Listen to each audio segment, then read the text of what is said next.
I'm pleased to say I'm joined by the Dutch Dragon, Jules van Dongen. Thanks for the time, Jules. How are you doing? Good, good. How are you?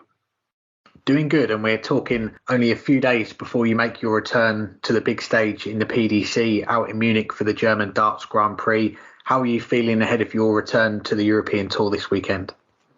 Yeah, excited to be back. It's almost a year ago I was on the Euro Tour, so it's a great feeling to be able to be in that stage again and see what we could do.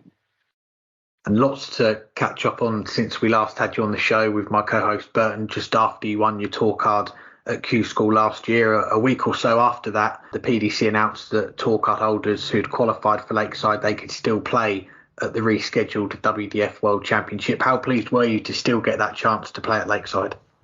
Yeah, that was great. I wasn't really expecting it, but then kind of heard the rumors, and so there was always a little bit of hope. At least I can check that off my bucket list to be able to play at Lakeside and all the history. And obviously, it wasn't the outcome I wanted, but yeah, it was great. It was definitely an amazing experience. And then all the people involved in the WDF are just great people, amazing people, and yeah, I was glad to be part of it. We'll come back to that as well. And before Lakeside, it was a first taste of the Pro Tour in the PDC. When we spoke before, you admitted you went to Q School last year for the first time for the experience, maybe not expecting a tour card so soon. So how challenging was it then mapping out your schedule for the rest of 2022, all these events, and deciding how you were going to go about it being based in America? Yeah, very hard. Very difficult. Decided to go full time. And looking back, I don't think it was even a choice. Seeing how much I'm gone from home and how much I travel, it's just coming from outside of Europe. I think it's pretty much impossible to, if you decide to stay in the US or in Canada or Australia, it's going to be so tough to do anything on the side. That's been a challenge, but it's crazy. It's been almost a year and a half now. Time flies by. And do you feel like you're getting used to life on the tour now, or is that time away still something that you may be juggling with as well? Yeah, it's difficult, and I think it's more difficult when you lose a lot, when you don't get the results you want, or it's not really paying off. It makes it very difficult mentally. I think it's heavily underestimated how mental the sport is, and what it could. The effects it can have on someone's well-being, I guess. I definitely, especially the first year, definitely struggled with that a lot. Well, let's look back at that first year, and in particular those first few weekends on the Pro Tour. What were they like? A new experience for you? And I think one of your first wins was on the stream as well against Martin Schindler, and then the UK Open follows pretty soon after that, and you're on the main stage there as well. Yeah, it took a little bit to get my first win. Got close a couple times, but same with the UK Open. Won my opening round on the second stage, but it was anything but good. But I think the key for me is to find a way to get more relaxed and not be so tight on the board. And part of that I think also comes with experience. Something I definitely didn't have going into the PDC, and something I still feel like I still lack. Anything on the stage, anything on I try to play as much as I can, like competitively under pressure, rather than just practice for hours where you have no pressure. So that's looking back, like UK Open was just I was very nervous. It was difficult, but I try to enjoy it at the same time while you're up there. But yeah, it's difficult. And talking of playing on the stages, we mentioned it. You did get the chance to play at Lakeside last year. The result didn't go your way, but you were one of quite a few North American players that made that trip over. I think there was around 8 or 9 of you in the men's and the ladies tournaments. What was it like being there at Lakeside that week? Yeah, it was just the history and the everything around it, the hotel, everything feels like it's stuck in time. It's pretty cool. to see. And then I had Danny Baggage was there to support, so that was great. My parents, my wife was there. Unfortunately, the attendance wasn't very good in the first couple days. So hopefully that will be different for them this year, which I think it will. So just glad I was there, that I could say I played there, and I only look back and think about the positives that I got out of it. Well, let's go to an event that was a little closer to home for you last year, and that was the US Darts Masters. Again, another iconic venue in sport, Madison Square Garden. How special was that week for you to play in that event as well? Yeah, I've never been to Madison Square Garden, so I didn't know what to expect, and also didn't know what to expect when it came to attendance. If there were going to be 100 people or 3,000, I had no idea. And it was definitely above expectation. As a player, for my feeling being on the stage, it looked like sold out. It was great, and I'm playing in front of the home crowd, and I didn't have a good start, and then I got back in the match, and getting the whole crowd behind you, and I think at the end I just fell short against Michael, but for me it was looking back, I achieved what I wanted to. I didn't just roll over. Gave him a good match. I came close to winning, so. And I pissed him off a bit, so that was fun. Yeah, I was going to come on to that. The week didn't pass without a little bit of controversy, let's put it that way, between you and Michael van Gerwen. He wins 6-4 in that first round, and then he says that you don't have 20% of the talent he has. Were you surprised he came out with those comments? No, not really. I honestly think it's not something he does he doesn't do that on purpose. He doesn't really want to hurt my feelings or anything like that. I think he's been the alpha for that long, and so it's hard for him when the crowd is not behind him. When he does feel, obviously he's a much better player, but it almost went wrong for him, and I don't think he likes that. And then that's how he shows his frustrations, I guess. But when I first saw it, I was I was annoyed by it, and but then later on, I saw the fun side of it. He's probably not wrong. Just the percentage putting that on there is a bit, it's not smart, I guess. You can't really put a percentage on that. And funny thing is, I played him a couple of weeks ago and had a match dart against him, and I wanted it to go in so bad, but I made him sweat, so it was good. You're definitely getting closer. We saw you in the crowd as well with one of the 180 signs, and written on it, MVG is 1% as good looking as JVD. So it looks like you did take those comments with a pinch of salt as well. Yeah, one of my friends made that sign and put it in my hand, said, "Here, let's make a picture," and we made a picture. The joke, I can't take credits for the joke, but my buddy was waving it towards him when he was playing, and he saw it and started laughing. So there's definitely no hard feelings between us. I respect him a lot. I think he just likes to remind everyone who's the best, I guess. Yeah, and we saw as well you raised money for charity with the shirt that you wore as well. I mean, in the end, how much did you end up raising, and who were the charities that benefited from it as well? So it was quite a bit, but the way it works with eBay is that you don't have to pay up front. So some of the top bidders fell through, unfortunately. But still we raised a good amount. So ultimately something positive came out of it. So that was, and for me, it's free publicity. My name was out there, people talking about it. So it's all good. Good to hear. And a few weeks later, you were back on the stage, another debut, this time the PDC World Cup alongside Danny Baggish. You lost out in a decider in the first round, but what was it like for you getting to represent the USA in such a big event? Yeah, I would say that was the one tournament that was a bit overwhelming once I got on stage, especially playing in pairs. And when you're playing a second, you just get less darts at the board.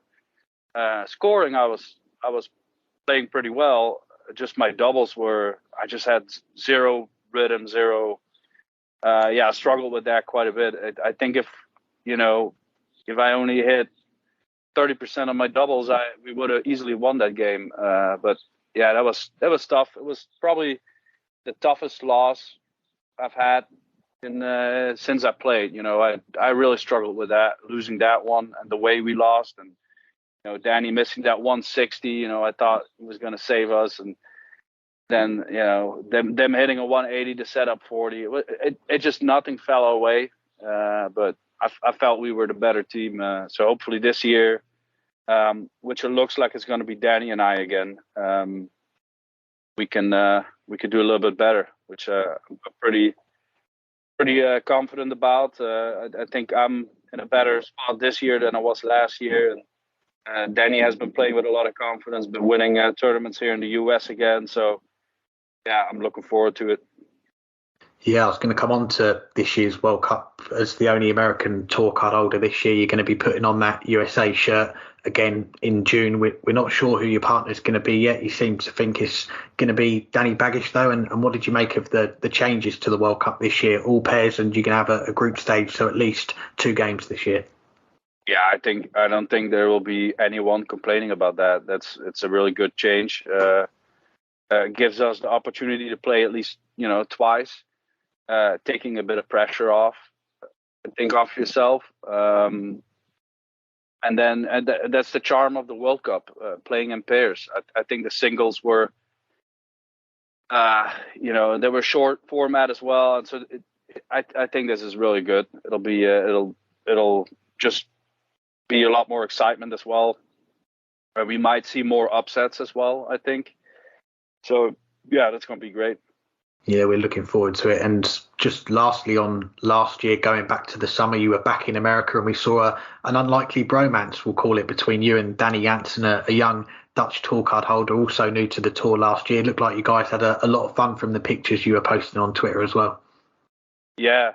So he came over for 5 weeks, and it might have actually been longer. And I said, let's go play some soft tip tournaments, and so his sponsor got him a set of darts, and he throws so hard that he would break every round. He would break a point or two, having to put new points on.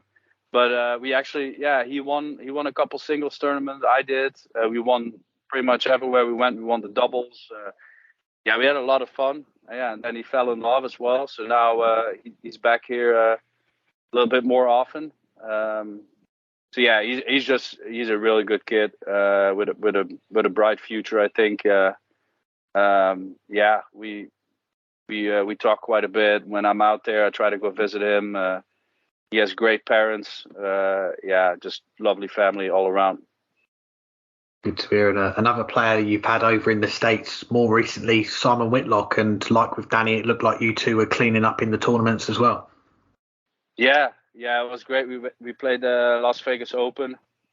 We won doubles, and we won triples with his girlfriend. We had a blast. He had a really good time. He came out here as well. We did an exhibition out here in St. Louis, which for us was kind of the first time doing something like that, and it definitely was a success. And we're looking to do more in the future. Bring more players over and combine it with vacation or whatever and play some tournaments. So really looking forward to that.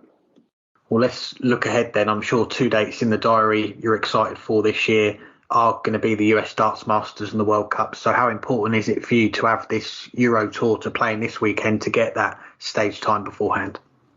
Yeah, very important. I think I almost forgot when I played the UK Open 2 months ago. I was warming up. I was playing really well, and I stepped on that stage, and I felt I was throwing with chopsticks because it was just so foreign to me again. It was almost a year ago that I played on the stage, so I think the more stage experience I can get leading up to this tournament, the more comfortable I'll be during those tournaments. So I have the cross-border challenge here in New York coming up, and then this weekend the Euro Tour. So that'll be at least two tournaments to get that feel. And just touching on this Euro Tour, I was having a look at your run to qualifying. You beat Scott Williams, Xian Van Veen, and the game with Xian, 100-plus average as well. When you go to a Euro Tour, do you think back to those wins, how you qualified, or is it a completely different tournament now that you are up on the stage? I mean, I think for your confidence, it's good to remind yourself that, who you beat and how you beat them, and that you're there for a reason, and that, there's no reason I can't replicate that and do that on that stage. And that's, so it's a combination of having confidence once you step on that stage and staying relaxed and calm and not put too much pressure on yourself and just try to play your game. But it's easier said than done. Definitely is. And as you're back on stage this weekend, we're going to get to hear your walk on as well, Out of the Frame by Miss Kate. When we first heard it, a lot of people were saying, is Jules giving Dirk van Dijvenbode a run for his money? Talk to us about the choice behind that song. So I like a little bit of the harder style. And I'm actually working with an English DJ, but he lives in Germany. And it's actually a tad harder than what I had before, and he's kind of customizing a song for me that involves the Dutch drag, and it's an up tempo song, so it's gonna be pretty loud. But yeah, he's a great DJ. I discovered through Spotify and reached out to him, and so now we're kind of working together. His name is Salmonator, but it probably won't ring a bell to most people, but definitely worth checking out. Nice. And is that going to be ready in time for this weekend? When are you hoping to make that debut with that song? Yeah, the hope is that it's ready this weekend. He's working on it now, and then it's kind of in return, I'll play with his logo, with his name on my jersey in New York to kind of give him some exposure. So that's going to be kind of a good win-win for both of us. It'd be great. Well, two more before we let you go, and still a lot to play for this year, but you'll be aware of the results you need to keep your tour card. So how are you approaching the rest of this year? Is the focus on the top 64, is it? Or let's just try and get to the World Championship, or have you got another goal in mind for this year? Yeah, the ultimate goal is the World Championship. That's my number one goal. I think last year I put a lot of pressure on having the tour card, keeping the tour card, and right now I wouldn't say I couldn't care less. Obviously, you want to keep your tour card and you want to stay in, but I think the mentality has to be that when I started playing 2 years ago or a year and a half ago, I said I have a 5-year plan, and with or without the tour card, those 5 years I'm trying to get better and improve. And I don't think my tour card is that important yet in those first 5 years. Obviously, after those 5 years, I want to be steady in the top 64. That's ultimately the first goal. But I'm still learning, and for the rest of the year, I play freely. I'm just going to try to enjoy as much as I can. But obviously, the better results you have, the more you enjoy it. So, just trying my best, and if it doesn't work out, I go back to Q school and I'll approach it the same as 2 years ago. I'll see what happens, and it's not going to define me. It's not going to change my 5-year goal, I guess. So we'll see. I'm a little bit more relaxed about it now than I was a year ago. And lastly, before we let you go, one more back to the US Darts Masters. I'm sure you'd rather spend the whole weekend up on the stage, but if you do end up back in the crowd, what's going to be on the 180 sign that you hold up this time round? That depends on who I play and how they treat me, right? If they're nice, I might put something nice on there. But no, we'll see. I'm one of those players. Obviously, I'm not recognized by many, so like I enjoy watching darts as well live. So like the UK Open, I watched all the sessions. I go sit in the crowd. I enjoy it, take it all in. Might as well if you're there. So yeah, we'll see. Definitely being amongst your own people, the American people. It's great. It's great to chat with everyone and socialize. So yeah, unfortunately the beers are $16 over there a can, so that's not great. No, I need to get a discount on them. Well, Jules, it's a pleasure to chat to you. We do appreciate your time and wish you all the best for this weekend in Munich and what else is to come in 2023 as well. Thank you very much.